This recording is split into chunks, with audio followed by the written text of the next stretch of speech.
Sebuah mobil mewah berwarna hitam itu telah terparkir di depan rumahku sejak tadi sore, membuat para tetangga akhirnya menyempatkan diri datang ke rumah untuk mencari tahu siapa pemilik mobil mewah itu.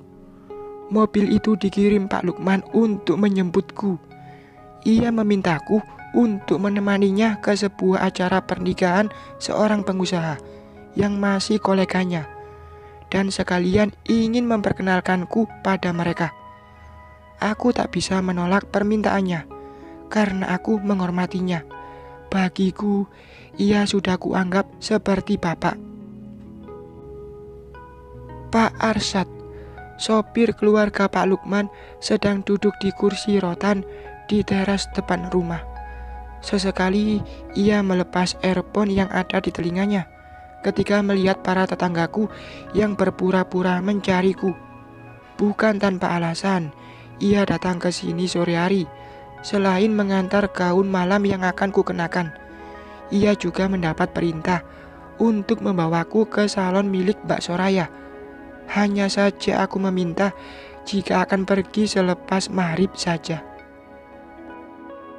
Acaranya kan jam 8 malam. Aku yakin waktunya akan cukup jika hanya mampir sebentar ke salonnya Mbak Soraya, pintaku pada Pak Arsyad. Untunglah ia mau mendengarkanku. Azan maghrib telah berkumandang. Aku membuka sebuah kotak yang berisi sebuah gaun. Gaun panjang berwarna putih susu ini dengan rendah di tiap ujungnya itu kini kukenakan. Aku senang karena gaun ini sempurna, menutup semua auratku. Ku ambil kotak kecil yang berada di bawah kotak gaun ini.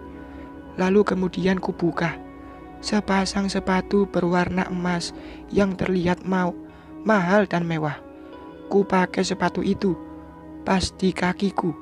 Namun karena memang tak pernah memakai sepatu seperti ini, membuatku tak bisa melangkah dengan baik. Ku coba beberapa kali berjalan. Syukurlah kakiku bisa menyesuaikan diri dengan bentuk sepatu ini. Perlahan ku coba berjalan keluar, menemui Pak Arsyad yang sudah bersiap di dalam mobil. Sudah siap? Tak ada yang ketinggalan, Mbak? Tanya Pak Arsyad padaku. Iya Pak, sudah siap. Kita bisa berangkat sekarang. Mobil ini mulai bergerak menuju salon mewah milik Mbak Soraya. Hanya perlu 20 menit saja kami sudah tiba di sana. Begitu tiba, Mbak Soraya langsung meminta make up stylistnya untuk mengurusku. Tak sampai setengah jam kemudian, riasan wajahku pun selesai. Kau terlihat sangat cantik, Zia, puji Mbak Soraya yang membuatku tersipu. Ingat pesanku, meski kau tidak mengerti pembicaraan mereka di sana, tetap tersenyum karena acara itu nanti akan dihadiri oleh pengusaha dan para pejabat. Pesan Mbak Soraya sebelum aku pergi meninggalkan salon miliknya. Mobil mewah ini kembali bergerak. Kali ini tujuannya adalah salah satu hotel berbintang mewah.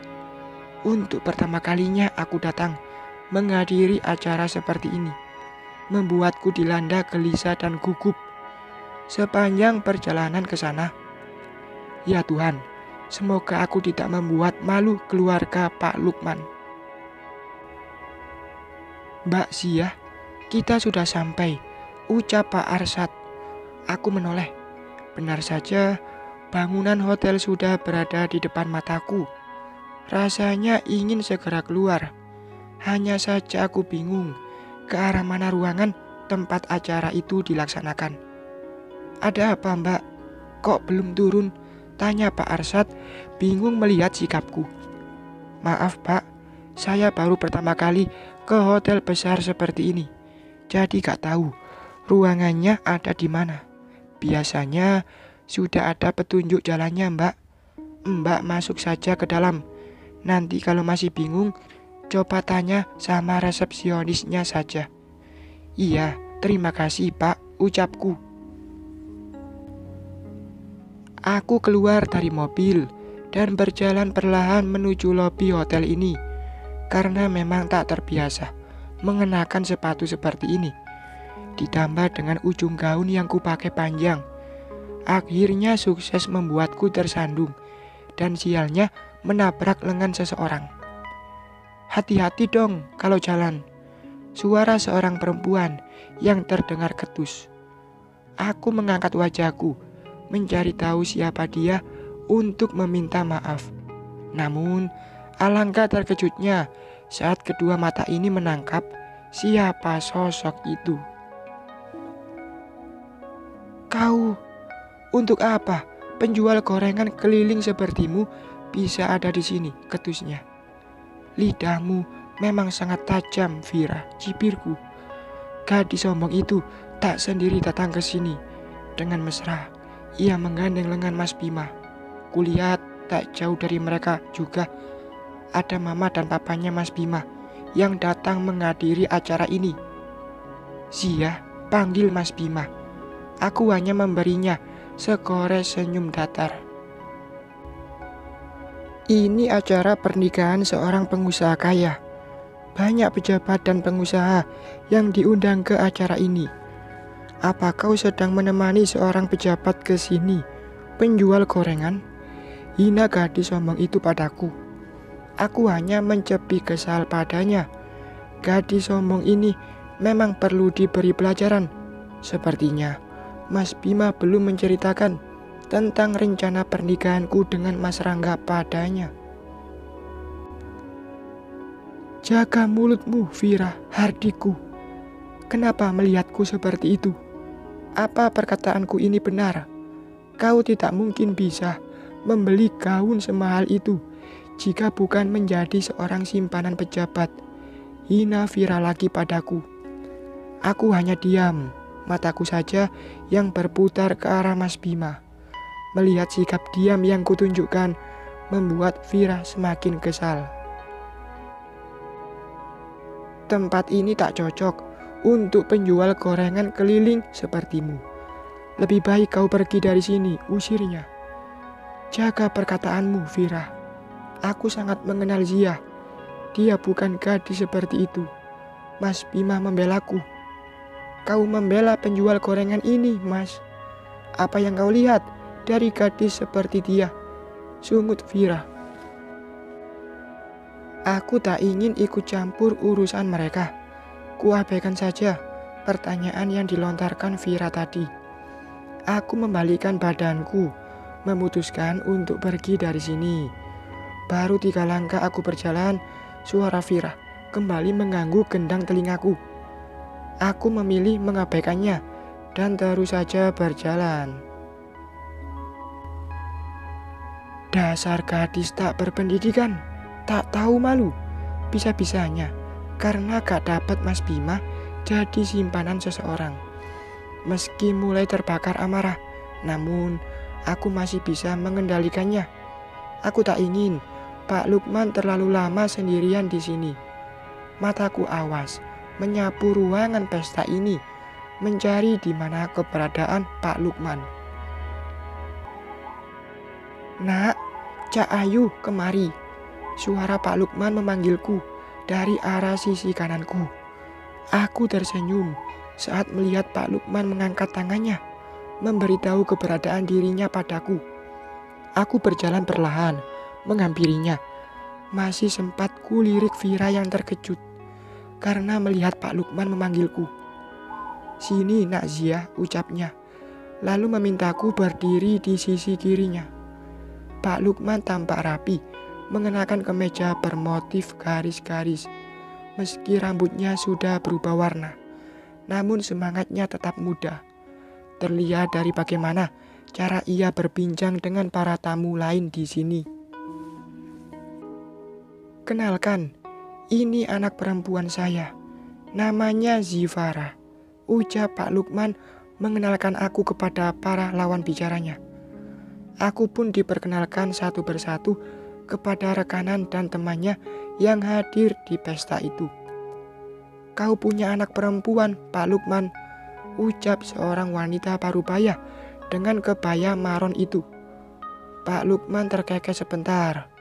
Tak lama, dengan wajah bangga, ia meralat ucapannya. Ini calon istrinya Rangga. Kami berbincang sebentar. Tak lama, Pak Lukman menunjuk ke arah seseorang, dan terakhir itu yang belum ku kenalkan padamu. Pak Hanggono dan Pak Martin. Aku tersenyum getir saat mendengarnya. Pak Hanggono dan istrinya. Di sana juga ada Vira dan Mas Bima yang sedang berbincang. Aku sudah mengenal mereka, Pak. Aku menyelanya cepat. Malas rasanya jika akan bertemu muka dengan mereka. Hinaan Tante Mira sewaktu di mall masih jelas terekam di kepalaku. Oh ya, baguslah jika begitu, Nak. Dan satu lagi yang harus kau tahu, Pak Martin. Sesuatu hal dibisikkan di telingaku oleh Pak Lukman. Mataku berbinar saat mendengarnya. Dunia ternyata memang selebar daun pepaya, gumamku dalam hati. Seorang MC mulai memandu acara karena baru pertama kalinya menghadiri acara seperti ini. Membuat Pak Lukman beberapa kali harus menjelaskan kebiasaan para eksekutif itu saat mereka menghadiri acara seperti ini. Ingat, Nak, dalam bisnis jangan mudah percaya pada siapapun dan selalu hati-hati mengambil keputusan, pesan Pak Lukman padaku. Hari sudah mulai larut ketika kami keluar dari hotel ini.